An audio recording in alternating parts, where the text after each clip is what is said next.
বন্ধুরা আবার একটি রেসিপি নিয়ে হাজির হলাম। তো ডিমের কারি, ঠিক আছে, এটা একদম বাঙালি রেসিপি, বেঙ্গলি স্টাইলে করব। ডিমের কারি আমরা বাড়িতেও করে থাকি, কোনো দিন মাছ মাংস না হলে, আবার অনেক দিন মাছ মাংস খেতে খেতেও মুখটাকে একটু চেঞ্জ করার জন্য আমরা করতে পারি। সো কী করব, 3টে ডিম এরমভাবে আলু কেটে নিয়েছি, এটা আমি সেদ্ধ করতে দেবো। আর কি লাগছে, একটা মিডিয়াম সাইজের পেঁয়াজ কুচি করে রেখেছি, এটা মিক্সচারে দেবো।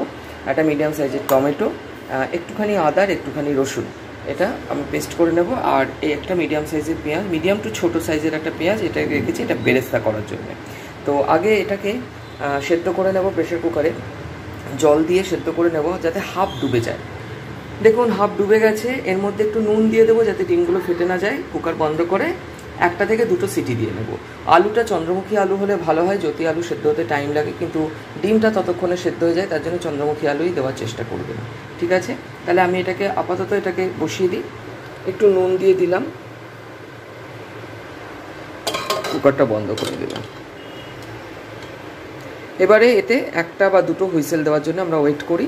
আর ততক্ষণের জন্য আমরা কি করব, ওই যে আমাদের যে পেঁয়াজের ইয়েটা রয়েছে ওটাকে আমরা মিক্সিতে একটু জল দিয়ে বেটে নেব। এখানে কিন্তু লঙ্কা দিচ্ছি না, লঙ্কা পরে দেবো। আপনারা চাইলে শুকনো লঙ্কা দিয়ে বাটতে পারেন, আমরা শুকনো লঙ্কা খাই না, এটা সম্পূর্ণ কাঁচা লঙ্কায় রান্না হবে। তো যারা শুকনো লঙ্কা ইউজ করেন তারা শুকনো লঙ্কা করতে পারেন। দেখুন বাটাটা এরকম হয়েছে, যতক্ষণে ওটা সেদ্ধ হচ্ছে ততক্ষণে আমরা একটা কড়াই বসিয়ে তাতে এই প্রসেসটা করিয়ে নিই, কষানোর প্রসেসটা, তাহলে তাড়াতাড়ি হয়ে যাবে। আর ইন দ্য মিন টাইম যারা নতুন আছেন আমার চ্যানেলে, কাইন্ডলি চ্যানেলটাকে সাবস্ক্রাইব করে দেবেন, as because your subscription is very much necessary and mandatory for the growth of this channel. আর সাপোর্টও করবেন চ্যানেলটিকে। তো আমি এবার একটা কড়াই বসিয়ে নিচ্ছি, কড়াইতে কষিয়ে নেব।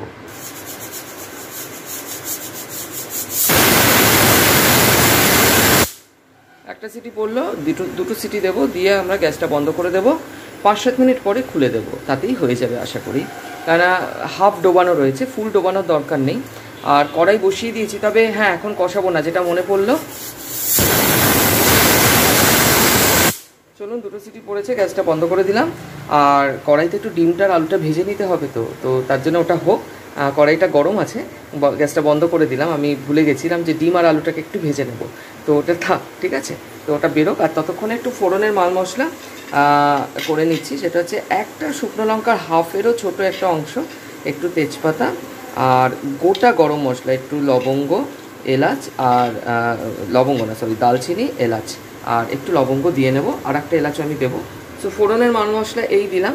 আর এর সাথে আমার একটু লাগবে টক দই, আর গুঁড়ো গরম মশলা আমি পরে দেবো, আর 1-2 কাঁচা লঙ্কা, ব্যাস এইটুকুই। আর এইটা জাস্ট ফোড়ন পারপাসে, শুকনো লঙ্কা কিন্তু এমনি ইউজ আমরা করিনি। তো এই প্রেশারটা রিলিজ হতে দিন, তারপরে আসছি। ও হ্যাঁ, এর সাথে জানে আমাদের একটু জিরে গুঁড়ো, ধনে গুঁড়োও লাগবে, কিন্তু সেগুলো এক এক করে আসছে।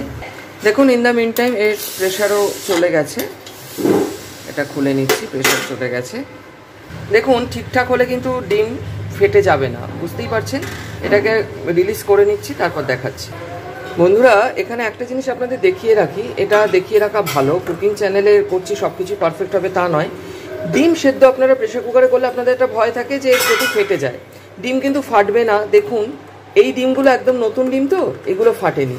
আমি তার জন্য 3টে ডিম নিয়েছি, একটা ছিল পুরনো ডিম, এই ডিমটা বেশ পুরনো, 10-12 দিনের পুরনো, এই ডিমটা কিন্তু ফেটে গেছে। এটাকে কিন্তু আপনি কিছু করতে পারবেন না, তার জন্যে ডিম কুকারে দেওয়ার আগে, এটা এমনি সেদ্ধ করলেও কিন্তু ফাটতো, এরকম না যে কুকারে দিয়েছে বলেই ফেটেছে তার জন্য কুকারের দোষ, তা না। ডিম যদি পুরনো হয় কারো হাতে কিছু করার নেই, তার জন্য মেক ইট শিওর যে ডিমটা যেন ফ্রেশ এবং নতুন হয়, তাহলে কিন্তু প্রেশার কুকারে দিলে ফাটবে না, বরং আপনার সেদ্ধটা তাড়াতাড়ি হবে, সময়ও বাঁচবে।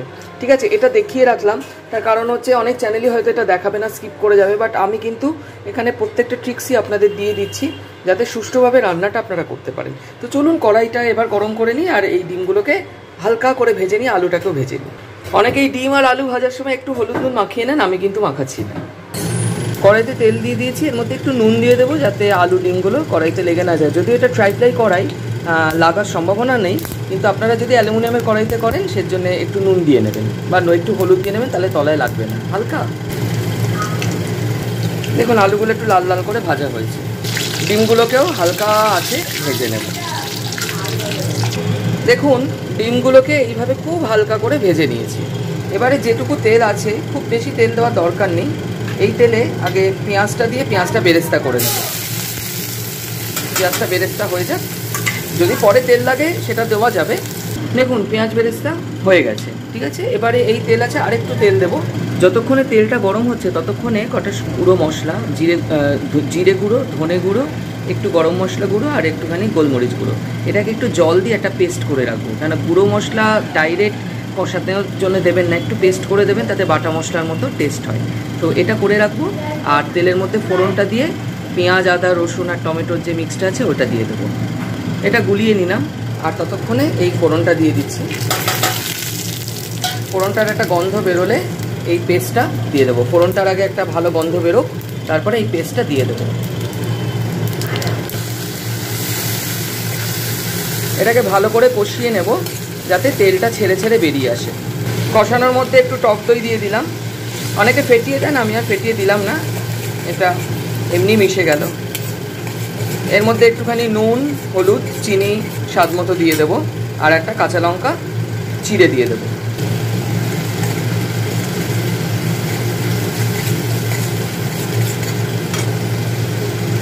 এটা যখন হাফ কষানো আপনাদের মনে হচ্ছে তখন এই মিক্সটা দিয়ে দেবেন।